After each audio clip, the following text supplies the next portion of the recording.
नमस्कार, मैं अभिराज और आप देख रहे हैं वीके न्यूज। देश में लव जिहाद के मामलों के खिलाफ सरकार और प्रशासन ने मुहिम छेड़ी हुई है, क्योंकि जिस तरह से मासूम हिंदू युवतियों को प्रेम जाल में फंसाकर उनसे निकाह कर जबरन उनका धर्म बदलवा दिया जाता है, ये वाकई में ही काफी घोर निंदा करने वाली घटनाएं हैं, जिन पर अब काबू पाने के लिए लव जिहाद के खिलाफ कानून लाया गया है।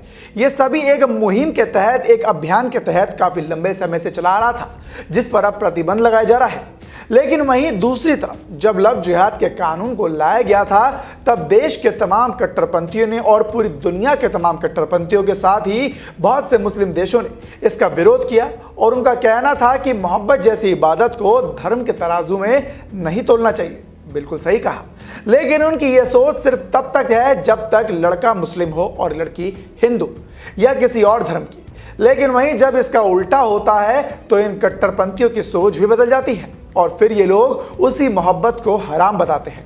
ये हम नहीं बल्कि बहुत से मुस्लिम कट्टरपंथियों की सोच बोल रही है। दरअसल हाल ही में ओटीटी प्लेटफॉर्म ZEE5 ने अपने आने वाली वेब सीरीज धूप की दीवार के ट्रेलर और साथ ही पोस्टर सोशल मीडिया पर जारी किए हैं। इसमें शांति, सद्भाव और जीवन की खुशी का एक नया संदेश देने की कोशिश की गई है। इसको लेकर सोशल मीडिया पर पाकिस्तानियों ने और तमाम कट्टरपंथियों ने अपना गुस्सा भी जाहिर किया है।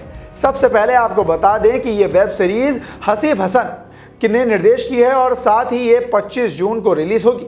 इसमें भारत के विशाल नाम के लड़के और साथ ही पाकिस्तान की सारा के बीच क्रॉस बॉर्डर प्रेम कहानी को दिखाया गया है। सीरीज में दोनों अपने पिता को युद्ध में खोने के बाद एक दूसरे से प्यार करने लगते हैं। हालांकि पाकिस्तानी दर्शकों को ZEE5 की यह सीरीज बिल्कुल भी पसंद नहीं आई है। पाकिस्तानियों ने मुस्लिम लड़की और हिंदू लड़के के बीच के प्रेम संबंध को हराम बताते हुए सोशल मीडिया पर बॉयकॉट धूप की दीवार ट्रेंड शुरू किया है।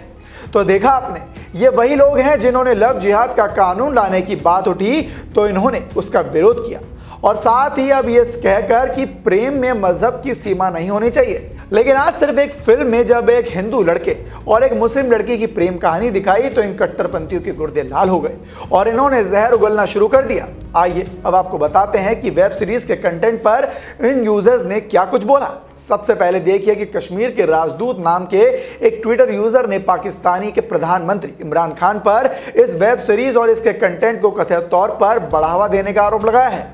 एक अन्य ट्विटर यूजर सलमान जावेद ने इस तरह की वेब सीरीज बनाने के पीछे एक फैक्ट्स और संभावित मंशा का पता लगाने के लिए ट्विटर का सहारा लिया।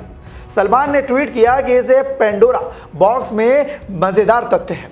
जी जिंदगी के कंटेंट को बिना सब्सक्रिप्शन शुल्क के नहीं देखा जा सकता, लेकिन यह फिल्म पाकिस्तानी दर्शकों के लिए मुफ्त उपलब्ध होगी। वो पाकिस्तानी अभिनेताओं और दर्शकों में निवेश करने के लिए इतने उत्सुक क्यों हैं और कोई खास वजह है क्या इसके पीछे?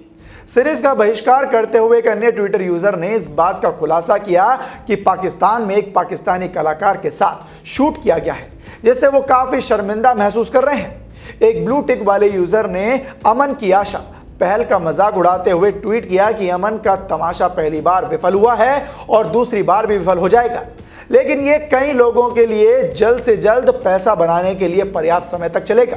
आप खून, पैसा और जातीय सफाई पर शांति नहीं बना सकते। वहीं ताहा जौनपुरी नाम के एक ट्विटर यूजर ने खुद को मदरसा छाप होने पर गर्व करते हुए इस सीरीज को भगवा लव ट्रैप करार दिया है। इस सीरीज के बारे में आपको बताते चलें तो इस पाकिस्तानी नाटककार उमेरा अहमद ने लिखा है और इसमें दिखाया गया ये सिर्फ एक प्रेम कहानी नहीं बल्कि भारत और पाकिस्तान द्वारा शेयर किए गए लव हेट का रिश्ता भी है। कश्मीर और पुलवामा हमले की पृष्ठभूमि में लिखी गई ये कहानी कथित तौर पर सच्ची घटनाओं पर आधारित है, जिसमें बॉर्डर के दोनों ओर बलिदान हुए सैन्य अधिकारियों के परिवारों और बच्चों के बारे में बात करती है। अब सवाल ये उठता है कि पाकिस्तान जैसे कट्टरपंथी देशों में इस तरह के कंटेंट का विरोध क्यों हो रहा है। इसी के साथ आपको बता दें कि जब हिंदुस्तान में तनिष्क के ऐड पर लव जिहाद को प्रमोट करने के खिलाफ जब विरोध किया गया था, तब भी पाकिस्तान के बहुत से यूजर ने उस विरोध को ही गलत बता दिया था। तो अब जब उन्हीं के देश में इस तरह का कंटेंट का विरोध हो रहा है तो हम उसके बारे में क्या कहें। इस खबर पर आपकी क्या राय है, हमें कमेंट बॉक्स में कमेंट कर जरूर बताएं। वीके न्यूज से अभिराज की रिपोर्ट। धन्यवाद।